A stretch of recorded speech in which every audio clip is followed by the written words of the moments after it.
Jazakallah khairan, akramakallah. Wa min usuli ahli sunnah wal jamaah fil istidlal ittiba'u ma jaa fi kitabillahi aw sunnati rasulillahi sallallahu alaihi wasallam batinan wa zahiran.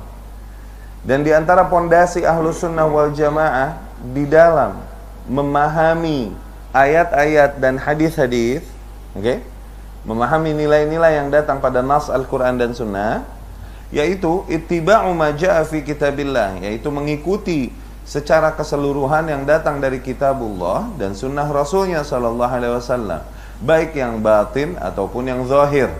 Tidaklah kita mengambil satu ayat dan berpaling dari ayat yang lain, nggak boleh.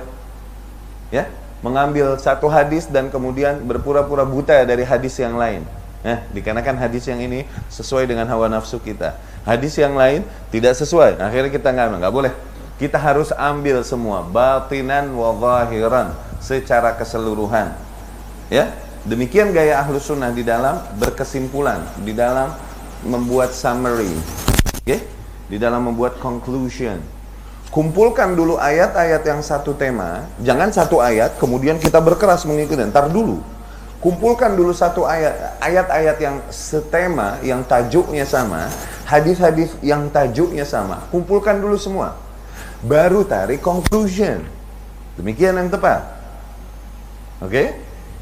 Nggak boleh kita hanya melihat ayat-ayat atau hadis-hadis one side aja, and we don't want to see the other side, because nggak sesuai sama hawa nafsu kita. Nggak boleh. Itu ciri ahli dhalal. Orang-orang yang tersesat cirinya begitu, hanya akan melihat satu sisi dari ajaran agama. Sehingga kita selalu proporsional di dalam melihat dan menilai agama. For example, contoh, orang-orang yang menyerukan kepada persatuan, sering dengar, ayo Islam bersatu, Muslim bersatu, suka dengar? Persatuan bagus, benar, diperintahkan oleh Islam, betul, persatuan harus. Inna hadhihi ummatukum ummah wahidah wa ana rabbukum fa'budun, kata Allah. Sesungguhnya ini adalah umat kalian, umat yang satu, dan aku adalah Rabb kalian, maka sembahlah aku. Persatuan adalah sesuatu yang mulia. Akhirnya digunakanlah ayat-ayat untuk menyerukan manusia kepada persatuan.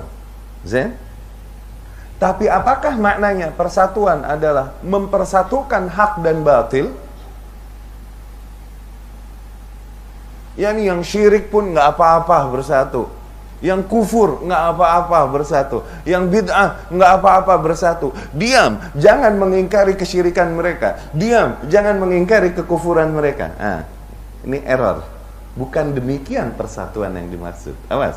Ada sisi lain, ya, persatuan diperintahkan, tapi ada perintah untuk memecah antara hak dan batil, nggak boleh disatukan. Allah berfirman, "Wala talbisul haqqa bil batil fataktumul haqqa." Jangan kau campur adukan, jangan kau mix antara hak dan batil.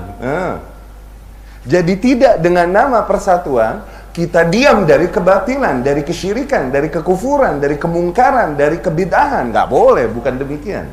Fahim? Dengan demikian kita memahami nilai-nilai Islam proporsional. Kenapa? Kita kumpulkan dulu ayat-ayat yang ada, baru tarik conclusion. Nggak boleh lihat hanya one side, kemudian kita conclusion. Nggak boleh. Akhirnya jadi keliru. Kesimpulan kita, summary kita keliru. Wrong, false. Rasulullah sallallahu alaihi wasallam dituduh memecah belah umatnya.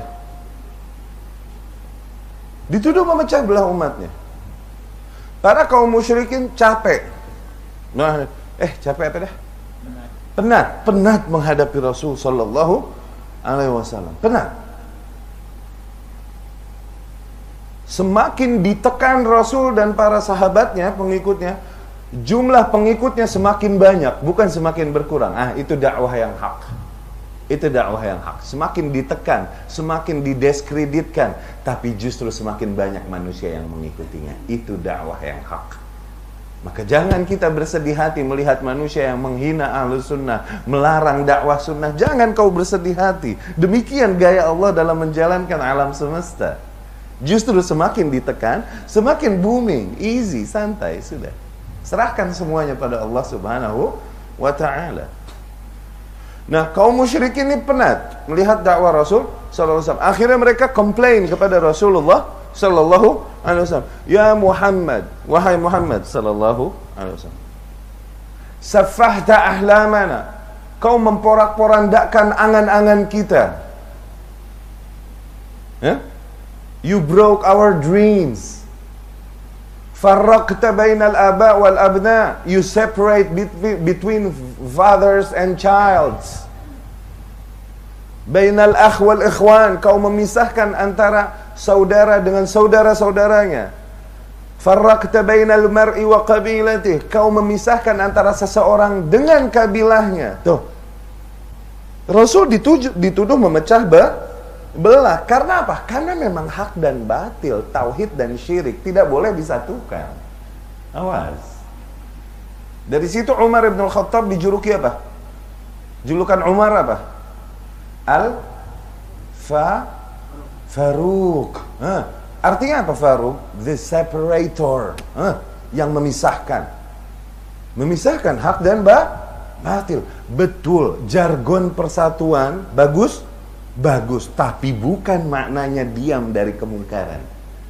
Bukan maknanya demi persatuan kita diam dari kesyirikan. Tidak. Persatuan yang diperintahkan Islam adalah persatuan di atas hak, di atas kitabullah, sunnah Rasul sallallahu alaihi wasallam. Itu persatuan.